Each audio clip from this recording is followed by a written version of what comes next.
Hello, hello, hello. Welcome, everybody. Welcome, Hey guys, everybody. Welcome to the podcast. Woo! once was enough. Once was enough. Dude, I'm just hyping it up. That's why I'm here. I'm Oh, here for the okay, hyping. okay. Hey, anyway, thanks guys for hopping in. I just want Ah! to. I was ingested. Yes. Yes, ingested. Ingested. We heard your cries. Yesterday was not good enough. Dude, it was not good enough. It was just me showing my face. But you redeemed it during the podcast, so it has to be during the podcast. Do you want It's to only reiterate on that? Because I don't think because I don't think you put up on YouTube yet, right? huh?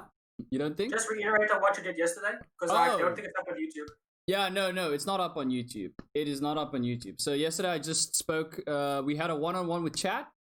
We spoke about African culture and the genius theory. Um, and yeah, and then we spoke a little bit about.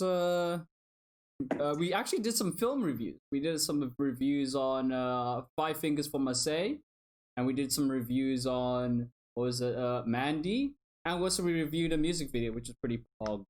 So I'm yeah, gonna watch that later. yes, dude. I don't think I'm gonna post. I'm actually gonna post it on my my personal thing. Because it didn't fall under the young web series stuff. So yeah, and we also did an unboxing on my new headphones, which is Oh pretty cool. gosh. Yes, the stuff that makes living legends. Thanks to again Beware Paraplegic. He's on set currently. For recommending these headphones. Amazing, amazing, amazing. So, what do we have for today, dude? What do we have? I just want to say that we have reached our minimum goal. As of right now, we are above the 10,000 red mark. Our campaign has ended, so I just want to give a shout. I can't say Oh, names right has now it? because you have Oh to go wait, through the before you list. say that, it hasn't really ended. There are still people trying to enter, but we can't. Thunder Fund is giving us a run for their money. They're giving us a run around. They're not allowing us uh to get our form funded because they had maintenance on their server, right? And then they couldn't. Now like there's a problem where people can't donate. We still have more people trying to donate. It's a feels bad, but at least we open up. We again open for one more day. If the issue's not fixed, then it's fine. It's not a train smash, as Ethan said. We've already reached our goal, like our actual goal. The only thing was the dream goal, but we didn't reach that yet, which is sad. But doesn't stop us from making the full. So Yeah. I just want to say thank you for that. If anyone who in chat, if there's anyone in chat who has donated, we just want to give a special thanks to you guys. I'm pretty sure I did see a couple of you in the comments. So again, thank you very much for helping us being able to actually get the funds necessary to make this project. Yes. Yes. Big Oh, ups to by the you way, guys. guys, I'm gonna be from time to time just checking my phone for chat because I'm currently using my brother's laptop for this stream, so I won't be able to We check had out to Twitch do on it. my PC. We had to do it to them. Give them the faces. That's why we here, cause Thank you very much. Thank you so thank you, much. Ingested. Ingested. Thank you so much. Good one. Making it so difficult for us. Thank you very much. Thank you. Make sure I show my ugly ass face. Exactly. That's why you have a face to show it to the world. You know what? Yeah, if you compare like me right now to the Thunder Fun video, you can see I did shave. I mean, my hair grows very slowly because I actually shaved quite a don't while ago. you and your beard. I am so jealous. You and your clones or brothers all have beards. I'm so I want a beard. I want a beard, but I can't. You know, it's not in my genetics. And like, it's okay. It's okay. You know, Sorry. but like, you keep mentioning it, dude. I'm like babyface. I only have what you call a bum fluff here. I'm so sad. You're making me sad before. You're making me sad before the podcast. I just want to cry, guy. God damn. Yes, just getting those a little bit off the side. As we said, actually we didn't say this, but where we currently are in the film, we're in the middle of our what do you call this, post production? I mean pre-production. Sorry, There pre-production. we go. We're in the middle of our pre-production. So you've never gone to a single lesson in folk school? What the hell? Okay. So we're in the middle of our Never been to club pre-production. once. I've never been to class. I've never. It's all a lie. It's all a ruse. We're in the middle of our pre-production. And we're currently busy with the shot list, which is pretty interesting. Like, kind of planning out what's going on in the film and where we're gonna go, what steps we're gonna take. Yeah. What else?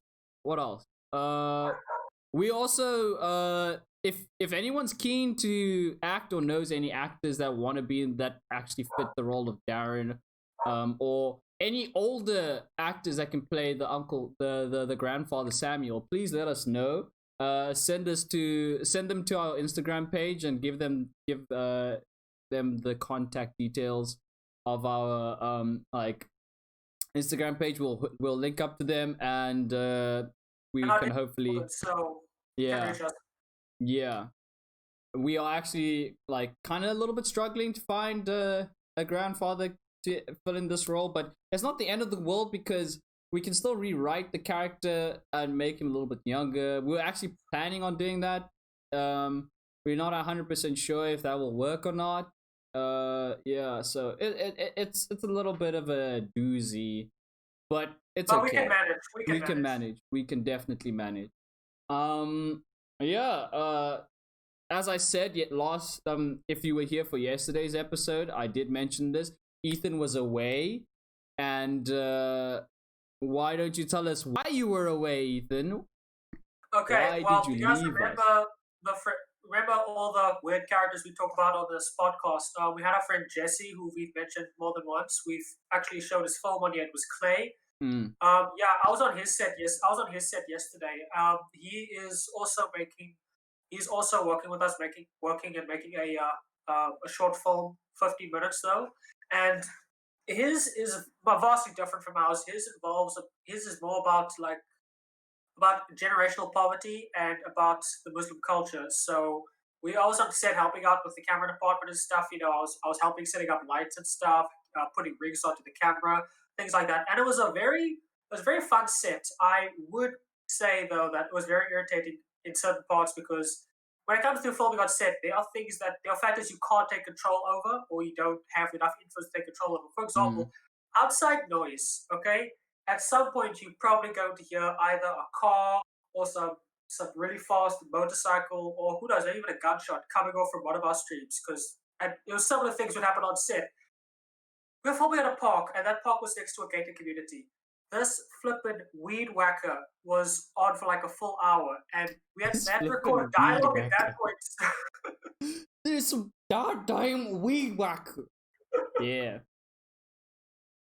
Oh, and also considering that we're at the park, we kind of were able to move our legs around, and we have noticed that some of the other crew members we've all kind of picked up weight during lockdown, so that was funny to go over. You are fat shaming Jesse again, and I know it's Jesse. Jesse's picked up some. It's just Jesse. It's no one else. I'll talk to you about it afterwards, but not just Jesse. I think we've all picked up weight. Damn, except so Tiga though. He still looks. Yeah, because Tiga all Tiga does is he eats a lot. Tiga has the same metabolism as I, so he eats and then he shits and then he like this. That's what happens. That's where I'm sitting at.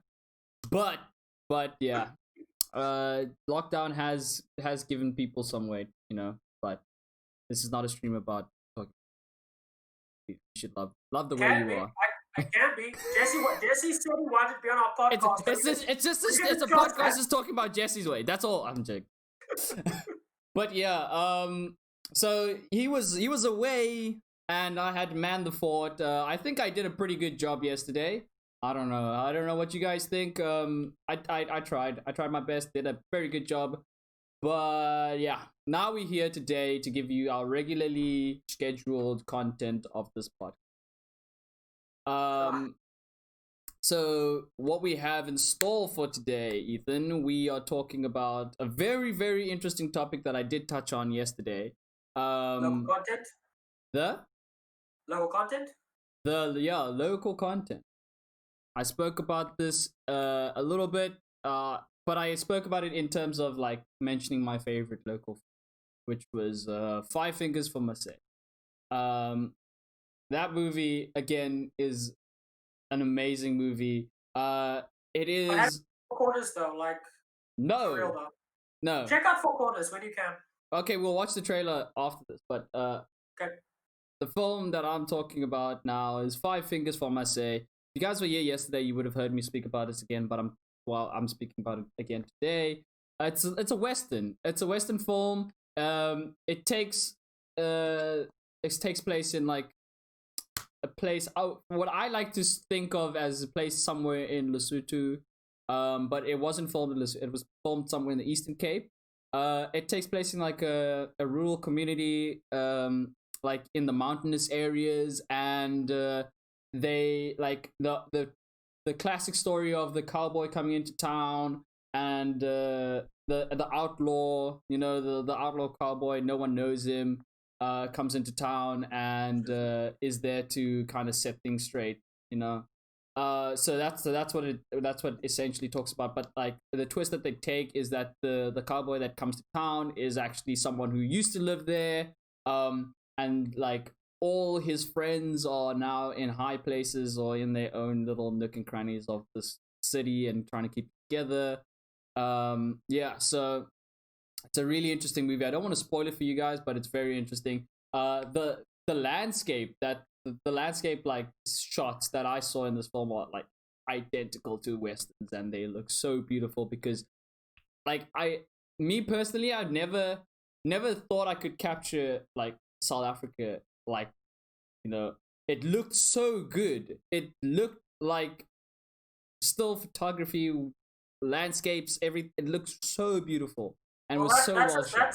that's blessing of location though. Like it's Yeah. tough. Like it takes a keen eye to find good images in very boring places. But I think you do get the benefit of a location wide landscape. Mm, Like you're from Lesotho, so you could see that as a very photo-esque place. mm, But going into town, it's a bit harder to find to find stuff like that. It's not impossible. It just can be harder, especially if you don't have that sort of keen eye. So yeah.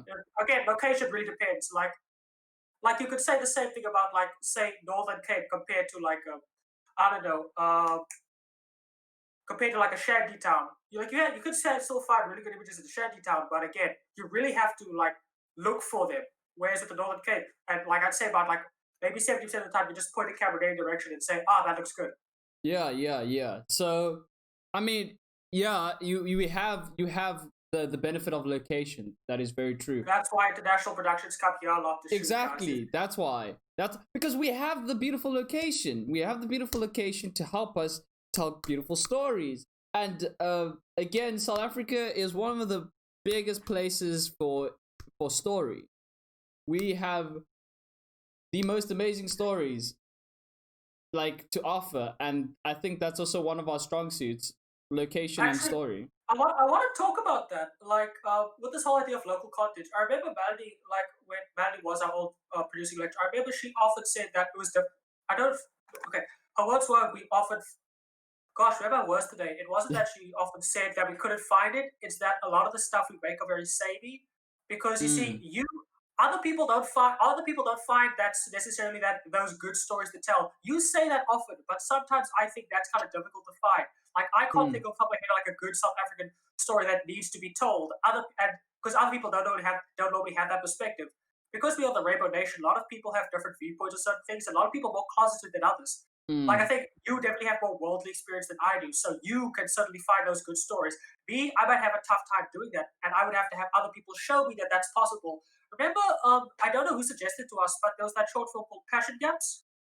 Oh yes. I don't remember who I think suggested to us, but like a I've week ago, watched it I before. finally saw it, and and I think it was I Imran. never thought okay. I never thought much about the concept because I think that happens very often. Like a girl gets taken out of school. A girl or guy, a young person gets taken out of high school, and they like deal with and they integrate themselves into gang behavior, gang violence, and stuff like that. Mm, The drugs, the promiscuity, the crime. I never thought much of it, and that was a short film that took that and made something that I never thought much of and made it worth telling. And again, this idea that we have so many good stories to tell. I'm not disagreeing with you. I'm just saying it's a hard sell for some people. Like I think for me as well, it was a difficult thing to comprehend because I never really think of it in that way. Because like what Melanie said, a lot of the media that has been made locally is very samey. Mm. Like when you think of Afrikaans movies or Afrikaans televisions, They have, you have an idea in your head of what that could be. yeah. I have two very distinct ideas of what that could be. And often when I think of maybe black produced content, I don't often think of like different black cultures, different black languages. I often just think of something of the same things I've seen that feel sort of samey. Either maybe it's the funny comedies or the kinds of movies that they are and Mm. things. I don't. Again, it depends on experience and perspective. Like you or any other person may see something that is diverse and interesting and varied takes on the same topic. But based on what I've experienced, I don't see that often. And I think a big problem is just because we don't watch. I don't. It feels like a catch-22. People don't watch South African content because it's so Yeah, samey. But it because could be so samey because the demand is so low because a lot of people aren't watching South African content. those who are watching it are the people that like the samey type of the samey type of content. It's true. Exactly. Like The Afrikaans industry is huge, and I think I it is much bigger know, compared to like the other black or colored produced media that there I is. Of course, this doesn't know. seem I've presumptuous, but seen that's again that, perspective. dude. You don't understand. It's It's there. It's so huge. huge. Like they even have their dedicated film festivals, and they have their dedicated, like, what do you call them? Like poem readings, and where Afrikaans poem readings. I remember um I remember you had to go, like, in primary school. I had to go, like, I didn't get chosen for one because I don't speak of, I'm Huh? terrible. But like you had to write a poem, and then you had to say it in this Afrikaans thing. Ah, damn, I can't remember the name. But like they would take all the kids that like got that did well in their poem readings and whatnot, and then they will take it to them, and then they will win like awards for the Afrikaans poem reading. You're And there was, forced to do it now. yeah, they were, and then also they had like dance, like ballet dancing, and then they would like go to that stuff that I can't. But yeah, so moral, like what I'm trying to get at is that like the Afrikaans community is so big with their culture and preserving their culture and preserving like all the stuff that like every single thing that they do. They have, dude, there's even like their own dedicated channel, and they even have like their Cake own, Net, by the way. yeah, what's it called? Cake Cake net. Net. They have Yeah. Cake net, and they have like all that stuff. Like I'm not saying like African channels there's no such thing, because I mean we have Mzansi and all those beautiful channels, but like um they also have like their own festivals, and they like Cake net festivals, and they have their competitions for Cake net and all that. Like it's so inviting to kind of put in your project and put it into Cake net, and like, you know, whereas when you get South African content, like black African content, there's nothing really there, you know. Like you get to put your, or at least for me, I haven't seen anything, and I can actually say I haven't gone to go look. I think I Um, know a reason for why that. Okay, you said Cake Net, they have done festivals and stuff. mm, I think I could be generalizing, but I think the idea that maybe the Afrikaans culture is more dominant over our television in terms of like new things, you know, new films, new series. mm, Because I This is gonna sound very political because and I think it's still one of the effects of apartheid. Like for example, before SABC 123 and then we had ETV, I believe there was only like one or two channels, and that was just like the SABC channel. It was just Afrikaans. If all the shows that they had would be all the English shows they had would be dubbed in Afrikaans. I remember my dad talking about watching. I think it was Thunderbirds. No, it wasn't Thunderbirds. It was Thunderbird. no, it was Thunderbirds. Yeah, I think it was Thunderbirds. What is It was Thunderbird?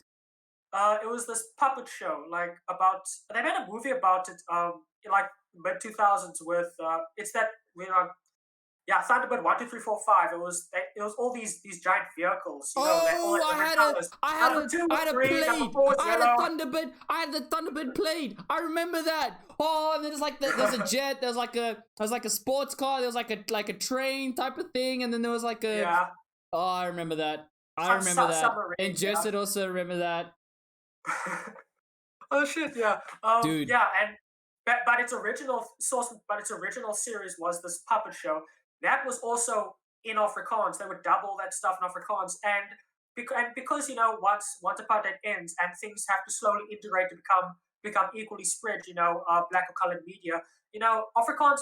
You can still see that there's still some sectors, I don't know if this sounds racist, but there's still some sectors of certain areas of our economy and of our country that do have a how do I say, that still have a sort of dominancy over it. Mm. So and I think the Afrikaans industry still has a majority influence over our television, especially I think places like Mnet maybe. I think there's more. There might be more Afrikaans content than there is African content, but again, I haven't seen Mnet in years, so I could be 100% wrong on this. But I Yeah. think that's why. So I think that's why we have it. It still has that influence over.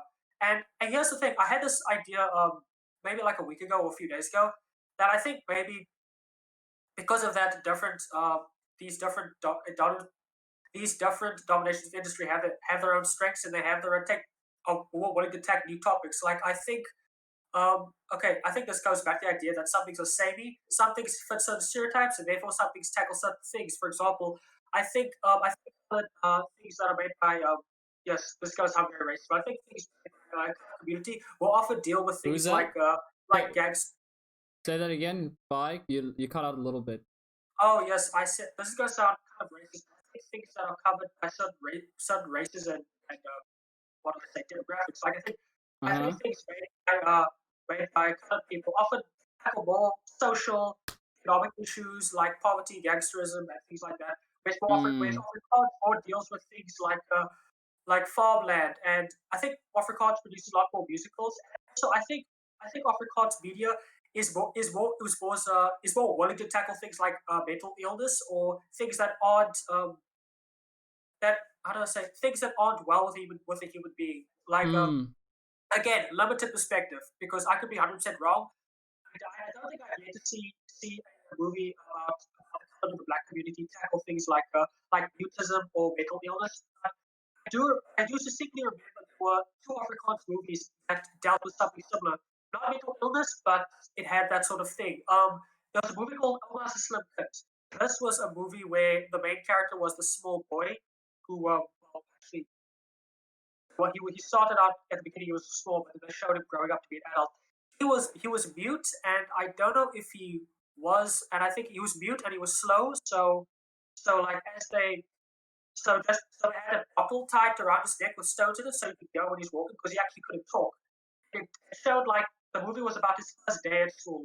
Now he was an adult, but he entered high school because I think he could comprehend the education system because again he was slow, Mm. and it's a whole movie about like how he's treated throughout this day. Like these kids bully him, they strip him naked and they tar on him and like threaten to kill his pet pig, and that sort of thing. It's I think I have yet to see stuff like that, but again, assumption. It feels as though Afrikaans media was like maybe the first to do that sort of thing on this in this country. There's also a movie called Paljas, and it's about the circus that comes to this place in I was going to assume the Northern Cape. And the Mm. main character is this little boy who makes friends with one of the clowns in that circus. And this child was mute, and it's not like and they make an effort to show that he wasn't born mute, but he became mute over years of hearing things in his family. Like his father was a very stern but very angry person. So I think they said that the kid was basically over years of hearing his father get angry. He was actually kind of Mm. scared. Like he can't talk because I think after years of just hearing how angry his father got. So I feel that the sameness, a little bit of it, not it's not the whole culprit, but I think the sameness of certain content is in relation to what they're willing to tackle, and some need and it takes a while for certain places to tackle these certain things. The same Mm. thing goes with America, like I remember I remember seeing some videos about this renaissance of they say there's this renaissance of that's currently happening of black directors, and I Mm. think that he's not the first person who started this renaissance, but he's like a big player in it. It's Jordan Peele, like he sort of gave something that a lot of black directors weren't doing, and everyone's saying that we need more of that. And there are other movies like Moonlight and Yeah, Pariah, and yeah, it's all yeah, becoming yeah, a new yeah, thing. yeah. Because they're wanting to tackle new things. I think that's what we have to do. Manny also said this as well. This is what we need to do. We need to be willing to do more local things, but also tackle newer things to kind of broaden the horizons. Because when I Yeah, think for of the Afrikaans content. media, yeah, because when I think of Afrikaans media, I think like musicals or really sad dramas, and that could be just a problem with me, but it could also be a problem with what. And I think media from other demographics and races should also be willing to tackle newest topics as well. Yeah, I Because one I thing Manny agree, also dude. mentioned, I'm seeing apartheid movies or seeing apartheid movies that are trying to make everyone feel guilty. You know what I mean? Mm.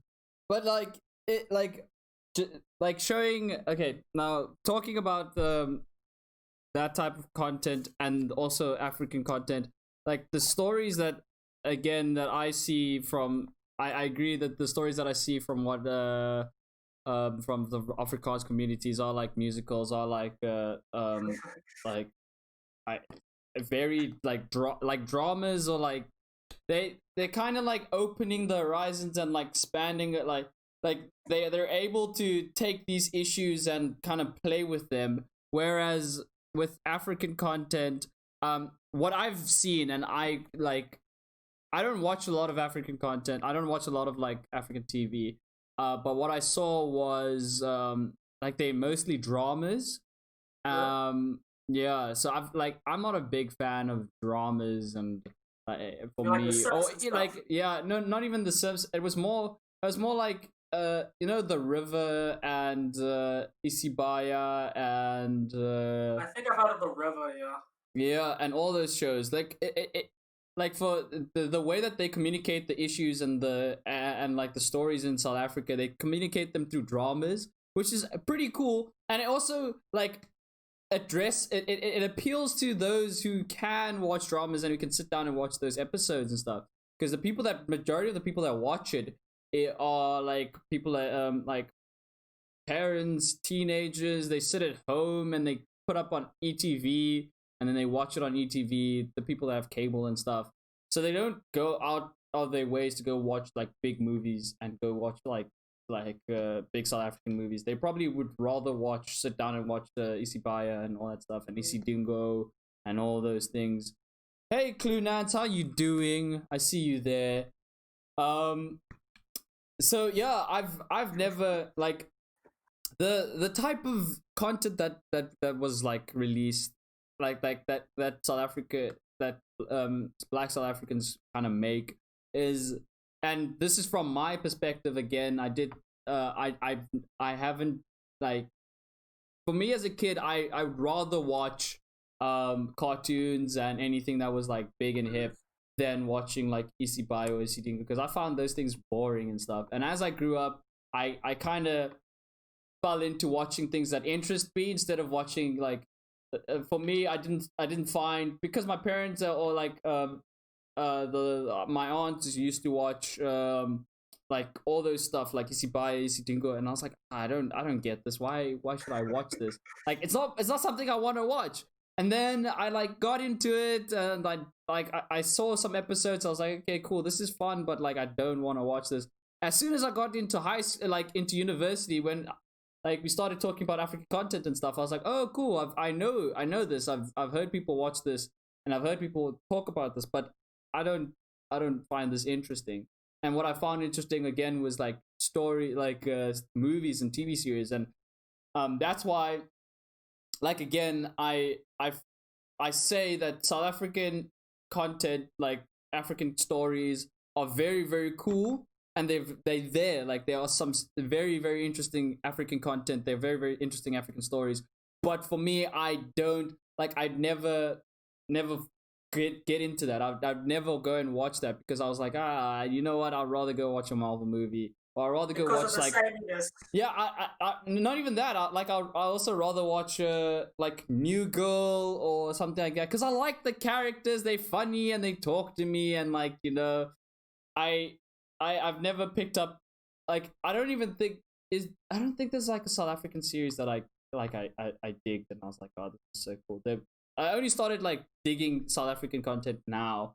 Now that I started watching South African short films and I've started watching South African like movies and all that stuff. But that's the thing. But that's the thing, though. It's movies and it's short films. I'm glad you said short films because that's another thing I thought about it.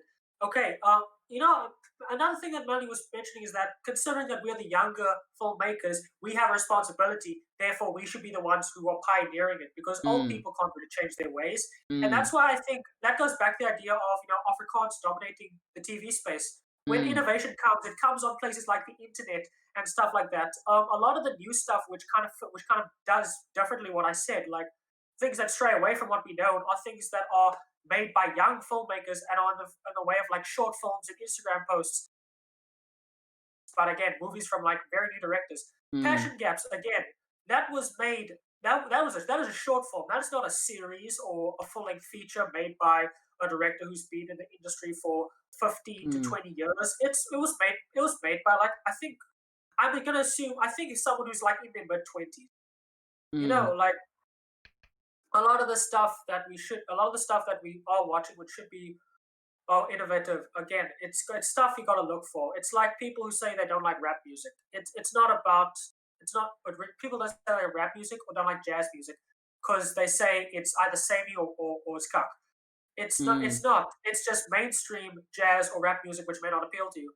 Look, expand your horizons because you will only actually find because a lot of innovation goes unnoticed until someone actually big notices it or they start replicating it. And then starts replicating it and makes it popular to the eye, and then like everyone starts replicating it, wanting it to be like amazing and stuff. I've seen a lot of examples of that. Watch Passion Gaps. Just do that. Guys, go watch Passion Gaps. It's very interesting. It's on Short of the Week's website if you have trouble looking for it. And that's the thing. That's the first South African TV, like South African short film that I've seen that was on Short of the Week. And Short of the Week is like a international platform where people present their shorts and they see them and like you can watch a lot of short films.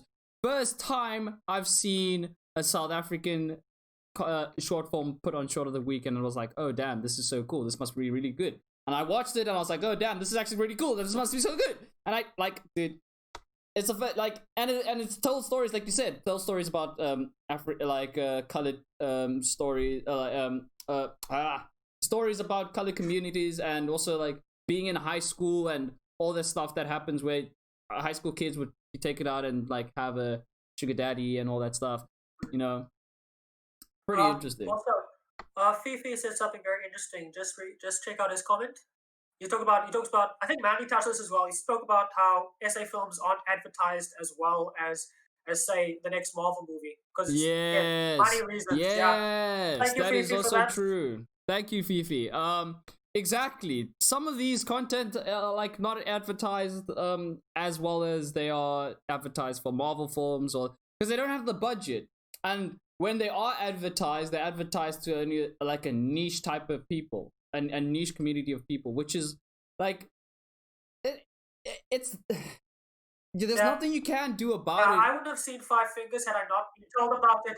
By someone. My lectures and by Madeline and all that. Exactly. It's not something. So I didn't see the trailer on Google. I had no idea the film existed until like same. 2 days I didn't before. know. I didn't know the film existed. I didn't know it until like it was brought to me and said, "Hey, dude, there's a film. Go watch it." And that's like the downside of being a South African content creator. That like not content creator, but like a film creator. And making films in South Africa is because they like we don't have the budget, first of all, to kind of advertise. I don't think people set aside budget for advertising South African content, and also we don't have a reputation of having like great African content. We don't have that. We don't have we don't have an international we don't have a international recognition, so we don't have like Invictus, a long. Yeah. Like I think Invictus and Hansi, I'm not even saying it right. Like Invictus, for example, I think that that's a South African movie, but I'm pretty sure that was actually like an American produced because didn't someone else play Mandela for that? Yo, Didn't Matt Daniel play one of the players? I'm actually asking, by the way, because I don't know. I don't know, but Matt Daniel played one of the players, right? I stayed away from films like that because I didn't like. I personally don't like Americans telling South African stories. Like, isn't it that rugby film? Is it? It's a rugby movie. I hated that. I hate that. I hate that. Like, it's an American telling a South African story, and I was like, but like, I don't like this. I didn't like it. Okay, guys, if you want to make movies, be willing to advertise on the internet in creative ways, okay? Your movies, because I think something about Five Fingers, for example, I think that the movie was actually like finished maybe like a year or 2 years before it was actually put in theaters because of like, again, the whole advertising issue. But Fifi brought up a really good point. Like, you gotta be creative with your advertising if you actually want your film to get noticed in this country, because people in this country aren't even watching our movies, and that needs to. That's something we're gonna change. Everyone, when you get a chance. But the thing is, get a free trial for Showmax. That's what I need to do after this. Get a trial for Showmax and check out stuff you like. But for them again, it doesn't feel worth it. Like, some people don't feel like it's worth it, or at least from my background. I mean, people that are in my friend group and my pool. I'm not even saying the poverty thing. Like, I'm talking from middle class black South African who went to Milnerton, which is flippin' like multiracial school, and I hung out with everyone and all that stuff, and like now I'm sitting on like a laptop and doing a podcast for people. Those, like, for that group of people that I hang around with, I didn't find it like useful. I didn't find it worth going to go watch a South African film. I thought, nah, let me just go watch Avengers because my money is like I saved up money and I'm gonna go watch an Avengers film. I saved up money and I'm gonna go watch this. And if it goes on ETV, I'm not gonna watch it because I don't watch ETV because I think ETV is like ratchet and stuff. Like, that was my opinion. Again, it's a wrong opinion. Like, ETV is also good. They have some like amazing movies, but like, because I have DSTV and because I have the internet and because I have Netflix, why I don't do that? I don't watch those channels. Again, like, some people, and you mentioned this, a little bit of the poverty. Some people are like it's hard for some people to go to the theaters. Exactly, not a lot of people go to theaters. Still pay for all the shit, like the popcorn and that. Exactly, not a lot of people, and like the theaters aren't even in a convenient place for some black people to go watch movies. We have to think, and like the best way for people to actually get to watch TV and to watch content is either through the TV, and that's on like SABC 1, 2, or 3, or ETV and stuff like that. That's where people go watch their movies, you know? And like, for me, I would never, like, I would never do that. And like, kind of, now that I've learned that that's the way that majority of people do and consume content, like, I'm trying to kind of advertise for that, or make content that like that kind of that looks at that and comments on that understanding that this is the type of people, if you want to make this type of movie, this is the type of people that are going to watch it, you know? This is your, and something that we do talk about in film, like the LSM, that is a thing. You have to, when you pitch your film, living standard measure, by the way. So when you look at your film and when you make your film, people are like, okay, we are making this and we're trying to target people that have this, that live in this certain LSM, you know? And that's where we're going for. That's where we're going to get our money. And most movies are targeted at people in the middle. Just for like a few minutes. Like, okay, the thing with LSM is that you can find calculators online. You decide like what demographic of people you're sending your film to. Okay, like does this household have 2 TVs or 3 TVs? Do they have how many cell phones do they have in the house? Do they have a working computer? Can they afford to go to the shop every week, every day? You know, things like that. Like the living standard is literally living standard. Like how do they have to live? Like, do they have a lot or do they have a little? Things like that. And then you gotta use your marketing strategy and your distribution strategy around that. Like, are you gonna film it in theaters, or just gonna put it up on the internet, or do you actually want to have like some sort of special theater thing where you actually drive to certain areas and you set up a projector, things like that. Yeah. And I'd say like, and let's say maybe like 9 or 10 is middle class, but it Yeah. goes up to like 15, I think. But like that's what I'm saying. Fifi mentions here that the only time she sees movies advertised is on Instagram on one of the casts pages.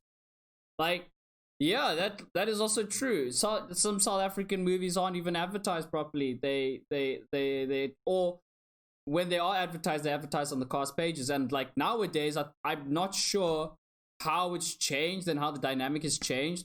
But nowadays, I do see that like people in rural areas do have like phones and they can link up to Facebook. Like Facebook's also quite popular. Instagram, Twitter, social medias are like very popular and like one of the best ways to kind of advertise films and stuff.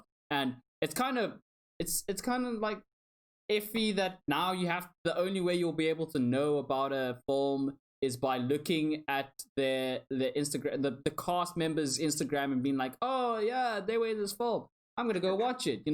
It doesn't make sense. It doesn't make sense why that has like why it should be like that, but it is like that. It's just a harsh reality. And when advertising, like what we're doing right now by hosting a podcast and hoping people watch this podcast so that they can like be known that we are filmmakers and we make films and like this is the upcoming movie that we're doing. If you guys are interested, come watch it. That's like what we do. That's the way we can advertise, because we can't advertise. We don't have the budget, like a massive budget to go print out billboards and stuff like that. We just have a small way to like get a small community, and have word of mouth is the best way to advertise your film. Ask your friends, ask their friends, ask their friends' friends. So for us is the best way to have to get audiences to watch our films. And maybe that's also how these other films are doing. These series and all that stuff. South African content. I don't know. I just want to say thank you again, because Fifi had another comment. Thank you so much.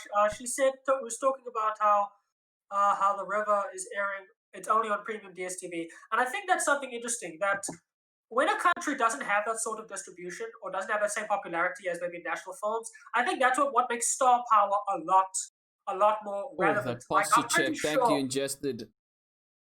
Because you see, if there's some Afrikaans comedy that about maybe like a coach teaching soccer to kids, the idea of that's not going to get asses in the seats. But if you tell people that Rob van Vuuren is playing the main character, you think, oh shit, Rob van Vuuren's in that movie, I'm going to go and watch it. Exactly, I would watch it if Rob van Vuuren. Star power is a lot more prevalent in a country like this when people don't watch our movies as much. So yeah, you'd be. Like watching Long Walk to Freedom. When I saw Rob van Vuuren, I was like, "Oh shit, it's him!" And he was playing one of the cops. He was playing one of the cops for like 15 seconds. Dude, I mean, yeah, it makes like I get that, and also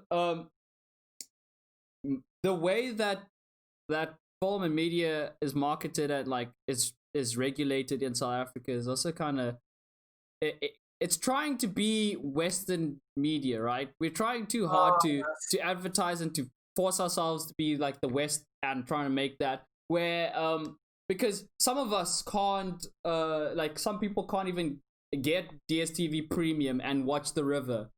They're putting themselves so high up there that nobody like The River's really good. The River's really good, but not a lot of people can access it because they don't own DSTV and they don't own like stuff like that. Oh, dude, so something is kind of interesting, because our TV programs aren't as popular. You can't even pirate them. Like, guys, I don't advocate piracy, but I'm just saying we've all done it. But I do remember, like, I remember. Since you're talking about Rob van Vuuren, but like I don't condone it. Since you're talking about Rob van Vuuren, I just remembered on SABC2, this was an old show, but I watched it when they re-aired it at some point. The Most Amazing Show, fucking Cornet. Rob van Vuuren was one of the characters. It was a very just funny like show. I still think it was a sketch comedy show with just two dudes. And the thing is, I remembered looking it up. You can't find it anywhere. Like, I think the only way to watch it is to actually hope it just comes on SABC2. And when's that gonna happen? See, that's the thing. When's that gonna happen? There's no way you can be like, I want this to happen. Like, I want to watch it again. You can't. You have to hope and pray that it's on flippin' SABC and you come back in time. And it's not just TV programs too. You can't find PDFs or CBRs of Madam and Eve comics. Look at this. I can't find this digitally anyway. Oh my god, he has it! Not even legally. He has it! He bought himself a comic book. Dude! But it's true! There's no way... Like, we're trying to be... Again, we're trying to be like the West. We're trying to, like, transition ourselves into that. But, like, it's not working. You know, South African content, we have to be able to, like, cater for the audience that we want, and actually make also films available for those who are less fortunate that cannot watch our films, because sometimes our audience will lie there. They will be like those people that want to watch our films. Those are the guys. And again, some South African content, there's so many factors into why, like, it is what it is. There's also, like, people in those rural areas don't want to watch stories about themselves and being in a rural area. You know, they live that life. Why would they want to watch that? They would rather watch, like, Isibayo or something like that, or Skim Sami, where they talk about, like, oh, there's just this type of drama. You know, they want to watch dramas because they're like, okay, I already live a stressful life and stuff like that. I already know my living stand. I don't need someone repeating that. You know, and that's why also they like watching action movies and stuff. Dude, I remember when I was a kid, when I used to go to Lesotho. Oh, I still do, but like when I went to Lesotho when I was a kid, one of the big talks was there was this Jet Li movie that was coming out. I was like, I Am Legend or something like that, or is it a Jackie Chan or Jet Li? I don't remember the movie, but I Am Legend has Will Smith in it. No. Okay, let me explain the movie. The movie's about I Am the One, or I Am Number One, or something like that, where he has a twin, who has a clone, and the whole movie. I think it's called The One. I think The One, yes, that one. And people were like, "Oh no, this is such a great movie! It's coming out! I'm gonna go watch it tonight and stuff." And I'm like, "Okay, cool." But like, and I was like also hyped. I watched it. I was like, "Oh no, this is amazing." Now that I look back at it, I'm like, "Damn, people actually enjoy watching action and this type of stuff. Like these type of movies." Ooh, excuse my Pinterest there. But people actually enjoy watching that type of movies, you know. And I was like, "Okay, cool." And then like, why aren't we capitalizing on this type of content? Like, we know what our people like watching, or at least I know. I want to say something about that. It's not. I will tell you that it's not for lack of trying. It's for lack of awareness, because not everyone does it. Because I remember, I think I was in primary school at the time. On ETV, there was a segment called Ekasi Our Stories. Do you remember that? Yes, I do remember Ekasi Our Stories. A series of like just movies produced by local. I'm assuming they were movies. I don't know how long they were. They could have just been short. They could have just been like less than an hour. But to me, I thought they were actual movies, you know. And I mean, I would always joke on it, because kind of the same way I would joke about the skits that made for Outshirts ad. But realistically, like looking back, the idea seemed cool. Like I made jokes about it, but looking back, I actually think they were really interesting. Like I would have wanted to watch it. The thing is, though, I was a kid. I could not read things. Like I had no idea. Isn't that the excuse of everyone? We were all kids, though. I was a kid and I didn't. Bro, like looking back, I probably would have actually wanted to watch those, but again, I had no idea when they were showing. I don't know if it was on a different version of ETV, because I think now there are like 4 different versions of ETV if you have DSTV. I don't remember. I didn't know. Sorry, the doorknob was just getting to me. I didn't know how to actually watch them, if they were like at a certain time, and if I could even stay up to watch that, because again, I was probably like in primary school. I had a bedtime, guys. I did have a bedtime. Yeah, but and and if anyone still here still watches ETV, please tell me if they still do that or still do something like that, because I think for a while they just stopped advertising. So I have no idea if they when we still were watching ETV, but I was older. So I have no idea if they are still doing something like that, or if they just stopped advertising it. So if anyone can just make sure in chat, that would be excellent. Yeah. But I don't think it's for lack of trying, because we have that as an example. Maybe it was successful, or maybe it is successful, and we just don't know about it because we don't watch TV anymore. True, dude. And I remember now, I spoke to I hosted Lesego last time yesterday after my stream. Like she asked, like, I told her about the form. She asked like what type of form is it and whatnot. If is it a long form or is it like a short form? She's like, oh, she can do short form. And I know I'm just judging this on one person, but I think the short form format is so good because it allows people to like consume content very quickly on their way to work, on their way to school, in traveling, consume the content and be done with it, have the story done, and then you sort it. Like for me, I don't if like I don't personally I like long films, I like feature films, but sometimes I'm like I don't want to watch this feature film because like it's too long. And maybe that's also the idea that most people have. They have that mentality of like they don't want to watch feature films because these films are way too long. They don't want to do it, you know? And like it's understandable, and that's where we need to notice these things. We need to notice these changes in behavior. We need to notice these like the audience are talking about this and this, and like we need to change it up, you know? Yeah, guys, South African does not just apply to the crackers or the bread you buy. Support your local artists. If you see South African drawing a comic, share that or buy it or just show that you're interested because again, it's an ecosystem. You have to put in something for it to grow. You have to put something in for it to grow. Exactly. Also, heed this advice. Oh, it's flipped. Watch Passion Gap, guys. Watch Passion Gap. There we go. Watch it once the stream is over. Watch it when the stream's over. It's 15 minutes out of your day. It's all good. But yeah, go watch it. Go like the best thing to do is also to like support as much as you can local culture so that we can see it grow and stuff. And you know, that's watching this film, like comment. Don't be afraid to comment on a film and say it's good. Don't be afraid to do that. Don't be afraid to like it. I know I'm a very iffy person when it comes to commenting and liking. I'm like, I don't want to comment. I'm just gonna watch it and be like, okay, cool. But like, and I have like really, really high standards for things that I like and things that I will comment. I was scrolling through my Instagram and like, my cousin's like, why don't you like the photos? Why you stingy with the likes? And I'm like, because like I follow these people to see it, but sometimes I don't like it. Dude, but it's that type of mentality that like I was aware now that South Africa does that. Like they scroll through their Instagram and they see the things, but they don't like it because they're like, I follow you. That's enough, you know.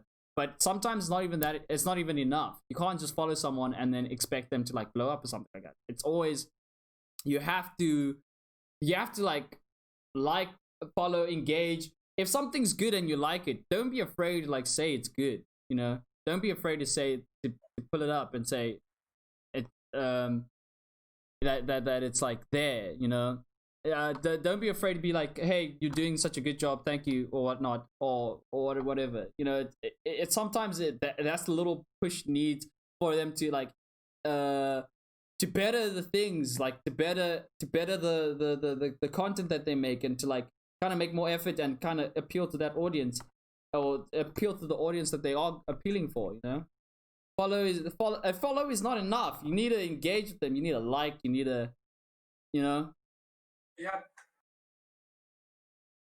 But yeah. I think we should go. No, you go, dude. Okay, I think for artists as well, they should also heed the advice. They should also like actually give more outlets for your support. You know, don't just put it up on your socials. Okay, maybe start a Patreon, or maybe like put up your own website, or maybe do what we're doing. Okay, set up a Twitch channel or something like that. Okay. Yeah, talk about your stuff. Talk about your creative flow, so that people know and they engage. And they're like, okay, cool. This is what we're doing. Like, I would kill to have like Quentin Tarantino open up a Twitch and talk to us about all his great like adventures and all the stuff that he's done. Like, one thing that has a YouTube channel, by exactly. I would also like, I saw what's this? Logic has his own Twitch channel, and I'm like, whoa, damn! Logic has a Twitch channel. Now you can talk about, and he's like, no, I'm not going to talk about music. I'm just going to play games and stuff. I'm like, okay, cool. I gave up on music. Why? I'm so hurt, but it's fine. You know, imagine that. Imagine like AKA and stuff like that had their own channels. Your but Nate coming in with the hydrate. I shall do so. Ethan, you should also hydrate. Kind of looking a bit dry. Joking. Anyways, anyway. So, the whole thing, and again, the whole thing about like making content that kind of branches out. I just want to bring up this point. It's that we are also victims of this. I remember, like, we keep talking about Melanie in this. I remember, yeah, because she was an amazing producer who actually understood the problems that were happening in South Africa, like African context. How you know. Yeah, true. So I remember in second year, like I think before we were shooting our second year film, she said that we again spoke about this whole idea of as a South African creator, you have a responsibility to represent your country and make it better or pioneer things or just show that there is some uniqueness to it. Don't mimic too much from international creators, or else you'll just make things same. You just make the problem worse. Because she said, like in our first years, they were more lenient with what we wrote because we're still getting our feet wet. First still trying to make things. Because she did make an interesting point. Most of the stuff we made, you wouldn't have noticed that it was made in South Africa. You would have thought it could have been made in any other country. Take mine for instance, in Bleed. Now, this is just because of the way the actors spoke, and it's not something we could have changed. Like I think when people put an accent, but the story and the acting, it seemed very, very American, very Western, and that's kind of what I'm trying to do with Bleed. I mean, for some people, this obviously comes easier to some than others. Like it probably comes a lot easier to Motsiba than it does to me. But it's to integrate your own culture and your own country and your own representation into the script. Like I write specific things like words people say and stuff like that and the way they say it. And then something else missing from my previous work because now because of the way things are going and because I've gotten old and I'm getting maybe I don't know if this is anxiety about leaving the country or whether I should leave the country to stay.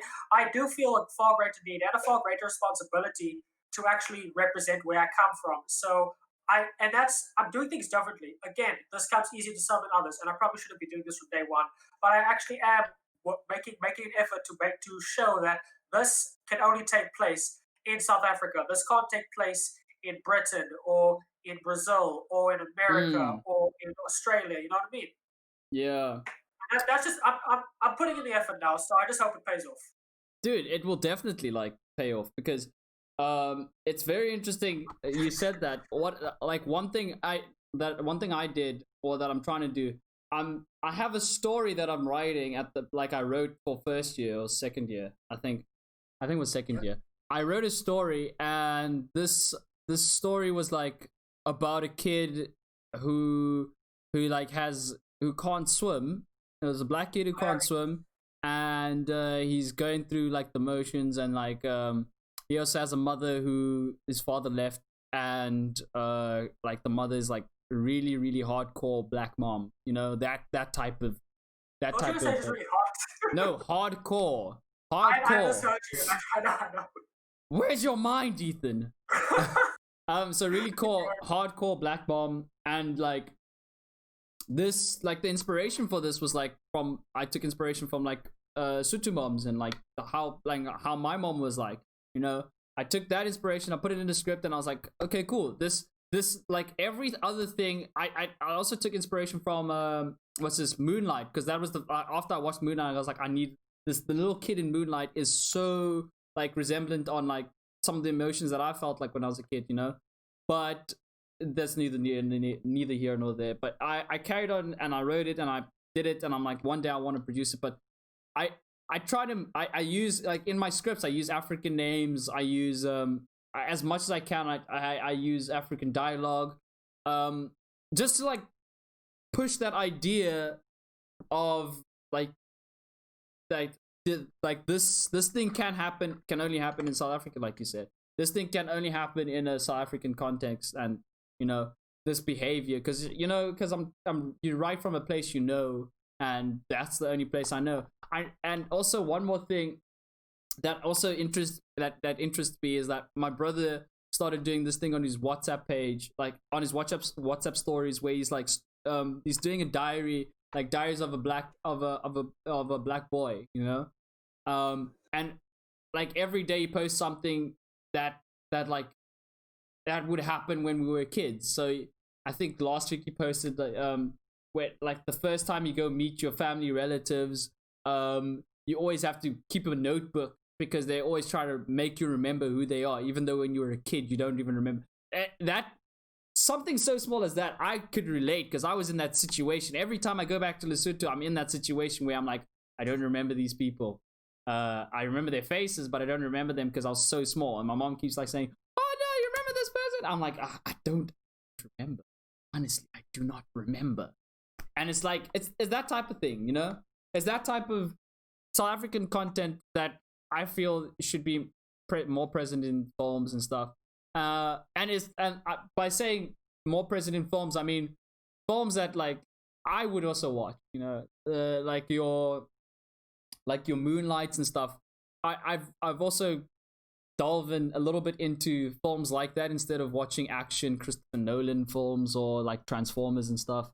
I've like been more aware of films that actually mean something. Like Imran's film Brother, like before I would never watch that, you know? Oh, guys! By the way, our lecturer Imran Hamdullah, check out his work. I think he's gonna release some stuff maybe in the next 2 years or so. But keep a lookout. Okay, Imran Hamdullah, he's very good. He's a very good director. He's a very good director and a lecturer. Very good. But yeah, so we spoke about like I watch these films and I'm like more into films like that, you know? I'm more into films that talk about actual problems that South Africa is facing and actual themes that are South African, you know? Even though they have like the typical Western storyline and story plot, like Five Fingers, typical Western storyline, story plot, but the language is there, the dialogue is there, the South African culture, the South African, like that film covers corruption as well, and it's like, holy moly, what the hell, you know, things like that. I enjoy stuff like that in film. I honestly do, and I feel like South African content kind of display a little bit of that. But that's just my opinion. That's where we come in. And that's where we come in. And that's where we. Again, what Manny said, since we're the younger ones, we have that responsibility thrust upon us. Exactly. To make films that actually are able to be consumed by South Africans and are relatable to South Africa. That's where we stand. That's what we try to. Yeah, but it was a whole mouthful of stuff. This podcast is like giving us a lot of in-depth insights on South African culture and South African, like what we think about advertising and how local media should be, like whatever the fuck it should be. Yeah, guys. Guys, I'm gonna give you all your viewers. I'm gonna give you some homework, okay? Support your local artists, not just. I'm gonna give you some homework. This is a lecture. I'm gonna give you some. And it's not just the butter or the cereal you buy. It's also all the art and all the media you consume. Watch Passion Gaps. Check out Five Fingers and research Imran Hamdullah. Yeah. Do you wanna? I'm gonna. I had more, but I felt I had more, but I can't remember. Yeah. So watch Passion Gaps if you can. And also follow the socials. If you follow Young, the web series, we will follow our Instagram, follow our YouTube. We'll be talking about stuff like this. Definitely on our Instagram, we'll be talking about, like, we'll be posting some stuff after our form. After we've posted our form and we've done our forms, we'll be also like doing in between, giving you guys content, South African content to watch. Yeah. What? By the way, guys, we will not be holding a podcast next week because that's actually when we'll be shooting this thing we've been trying to advertise. Yeah, we're getting so close to shooting, guys. So next week there will not be a podcast. So keep a watch out for Instagram because, like what said, we'll be putting up some stuff just to give you reminders, give you suggestions for things to watch, and we'll also likely be sending out some set photos like after we're done shooting. Yeah, some set photos of me holding that sexy camera, of our sexy actors, of our sexy casts, crew, and all that stuff. You know, it will all be there. It will all be there. Right. I think yeah. I think you guys have seen my face enough for those hour. What else? Do you want to show them the trailer for Five Fingers before we can watch the trailer for Five Fingers before we like escape from this. Just a little bit last things. We'll leave you guys with the trailer. we are shooting next week. Like Ethan said, there will not be any podcasts. This episode will be posted on YouTube on next week Monday. It will be live. So if your friends have missed out, they can go back and go watch this episode. We do have all our old episodes on YouTube. So they are there. Thank you again to Ingested for actually suggesting this FaceTime thing. It was amazing, but it's only for this time. If you want to see more of our faces, use your channel points, make a poll. This is democracy. Make a poll and add some more suggestions. If you want us to review another movie or different movie or whatnot, go down in the suggestion box, type it in there, type us what you want us to review, what movie, whatever you want us to do there.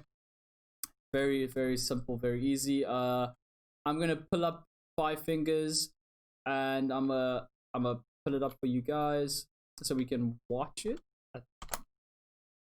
Okay.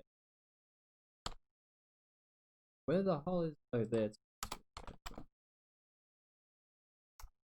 This is actually, and Ethan's left us, but it's fine. Let's pull up this.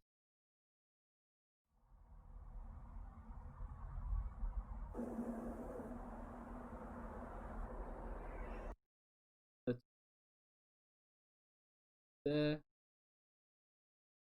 And yeah, I'm gonna leave you guys with this. We did watch it yesterday, but this is for the podcast. Enjoy the trailer.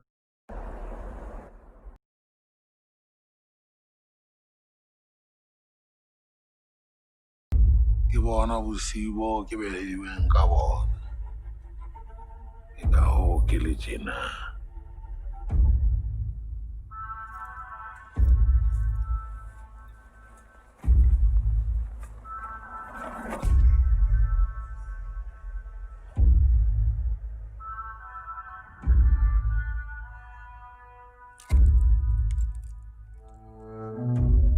O batla re thulane ka dithebe.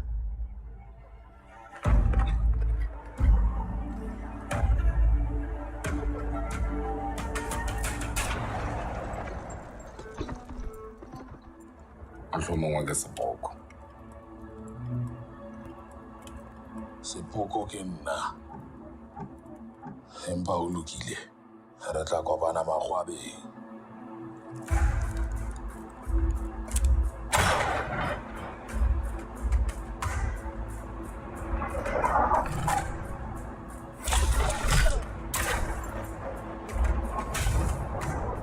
Ya bona jwale. O tlile fatsheng lena ho tlo nka hlola. Ha hona motho ya ka nka hlolang.